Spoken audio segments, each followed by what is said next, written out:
completed his 7 chances for that day and did not come back. If he has not completed his 7 chances for that day and did not come back, the both issues, this is what you should do if he did not come back to tell you, I am sorry. In Matthew 5:23.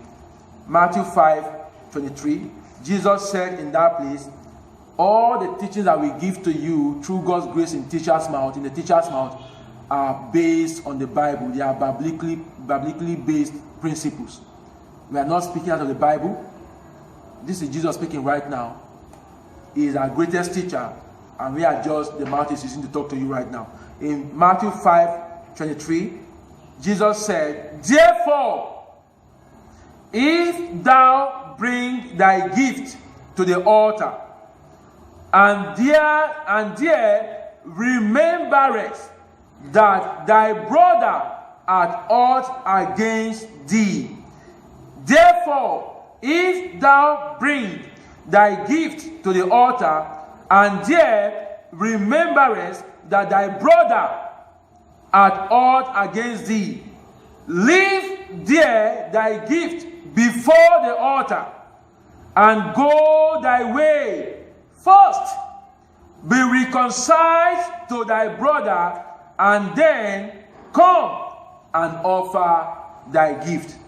If thou bring thy gift to the altar, about to give the gift, and thou now remember that your brother has offended you the previous day and did not come back to you to tell you, I am sorry. Christ said, do not drop that gift. Whatever offering you've brought, do not drop it. Leave it by the side of the altar. Which ministers will understand this concept. When they see a brother leaving his gift by the side of the altar, they will allow his gift to be there, for him to go and reconcile with his brother and come back and pick his gift and give the way he also give it after reconciliation. I hope ministers will understand this concept. Not to help the brother to put his gift in the box. Leave where he kept his gift there. Ignore it. He will come back and give his offering. Christ said, you should leave your gift by the side of the altar. Go back.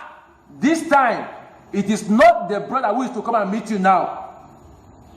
Because that brother probably has not remembered or is not aware of this teaching, that he ought to meet you and tell you, I am sorry.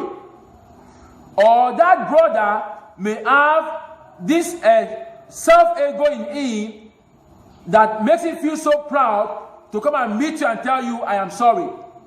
Or that brother may also be saying that he is right and you are wrong. While you're also saying that he is wrong and you are right. Both of you are having the same mindset. I am right, he is wrong, I am right. But now that you have remembered, before giving that your offering, Christ said, drop that offering by the side of the altar.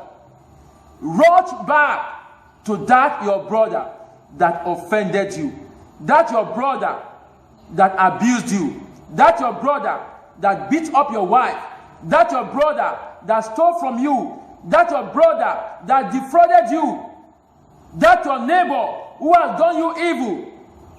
Go back, reconcile with that person before you come back and give your offering. Now you can see it is a two-way side thing. If your offender did not come to you to tell you, I am sorry, you go to your offender and tell him, I understand what happened between us. Please, let it just be that way. Let us reconcile ourselves and live as brothers and live as friends again. You must not always wait for him to come to you. Christ has made it clear here. You can as well meet that your brother and reconcile with him. And it was a command given by Christ. It's not what you have any reason to say that I will not do it. Christ said, meet him and reconcile with him. The problems that hinder forgiveness is the next question we'll be dealing with. Thank you.